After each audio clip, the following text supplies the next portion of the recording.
दिक्पाल ने जोर से अपना मुक्का टेबल पर मारते हुए कहा। उसकी इतने दिनों की मेहनत बेकार हो गई थी। इससे पहले कि दिक्पाल गुस्से में कुछ करता, तभी दरवाजे पर दस्तक हुई। दिक्पाल ने तैश में कहा, कम इन। दरवाजा खुलते ही दिक्पाल का सेक्रेटरी अंदर आ गया और बोला, सर, आपसे कोई मिलना चाहता है। कौन है? दिक्पाल के सवाल के जवाब में सेक्रेटरी ने बाहर खड़े एक शख्स को अंदर आने का इशारा किया। उसे देखते ही दिक्पाल के होश उड़ गए। वो शख्स और कोई नहीं बल्कि दिक्पाल का जासूस था, जो अभिनव के ग्रुप में घुसा हुआ था।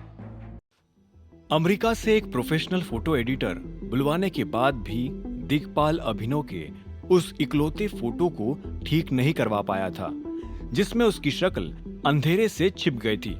इसी वक्त दिक्पाल का भेजा वो जासूस भी उसके कैबिन में घुस आया था, जो टाइगर के ग्रुप की जासूसी में लगा था। तुम अचानक?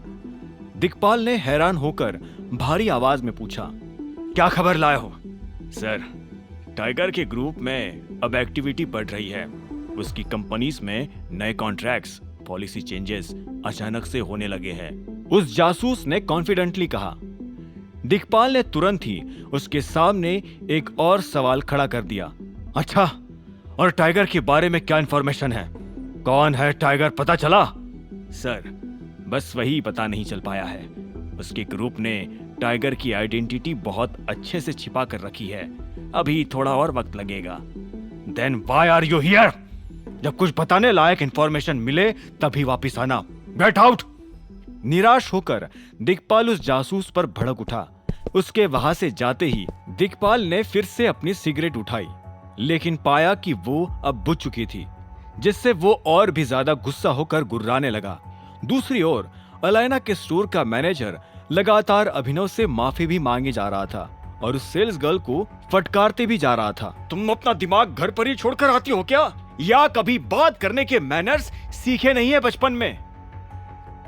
Sir, I am really sorry, मुझे अंदाजा नहीं था कि। Shut up! एंड सर, इसकी ओर से अगेन मैं हाथ जोड़कर माफी मांगता हूँ। आप बस प्लीज इस मामले को लेकर अलायना मैम से कंप्लेन मत करिएगा, नहीं तो हम हमारी रोजी रोटी खो बैठेंगे। उस मैनेजर ने अभिनव के सामने गिड़गिड़ाते हुए कहा।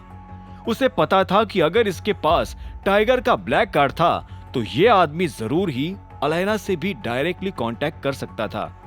अभिनव ने उसके जवाब में कहा, ठीक है यार, अब जल्दी से वो घड़ी पैक कर दो, मैं वैसे भी लेट हो रहा हूँ। जी सर, बस 2 मिनट दीजिए। मैनेजर तुरंत ही उस सेक्शन में चला गया जहां पर वो घड़ी डिस्प्ले में लगी थी।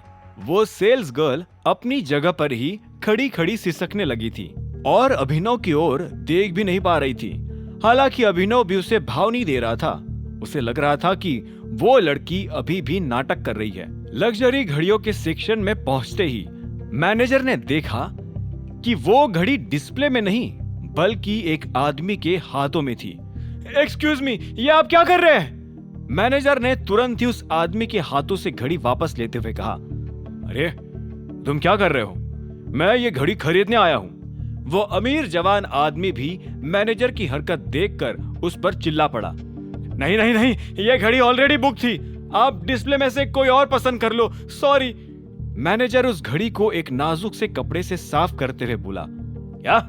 अगर बुक थी तो फिर डिस्प्ले पर लगाई ही क्यों? मुझे नहीं पता, मुझे यही चाहिए। अब बताओ क्या कीमत है इसकी? 12 करोड़। मैनेजर ने घड़ी बॉक्स में पैक करते हुए उस आदमी की ओर नजर उठाई। और साथ में अलायना मेंबरशिप कार्ड भी लगेगा। क्या? वो आदमी चौंक गया। तो तुम कह रहे हो कि ये 12 करोड़ की घड़ी वो फटीचर खरीद रहा है? तुम्हें मैनेजर बनाया किसने? जबान संभाल कर बात करो। जिससे तुम फटीचर बोल रहे हो, अगर उसने सुन लिया ना तो तुम्हारा जीना हराम कर देगा। मैनेजर ने उसे धमकाते हुए कहा। धमकी सुनकर उस आदमी का पारा और भी चढ़ गया और चढ़ते पारे के साथ ही वो अपनी आस्तीन भी चढ़ाते हुए बोल पड़ा, अच्छा भला उसको कौन है, मैं भी तो देखूं इतना बड़ा दबंग कौन आ गया है एनसीआर में। उस आदमी की नादानी देखकर मैनेजर ने उसे धीरे से समझाया, देखो भाई, फालतू पंगा मत लो उससे, टाइगर का आदमी है वो, जरा समझो। आगे की कहानी जानने के लिए देखें अगला एपिसोड सिर्फ पॉकेट एफएम के यूट्यूब चैनल पर और द रिटर्न ऑफ टाइगर के सारे एपिसोड्स को सुनने के लिए डिस्क्रिप्शन में दी लिंक से डाउनलोड करें पॉकेट एफएम ऐप।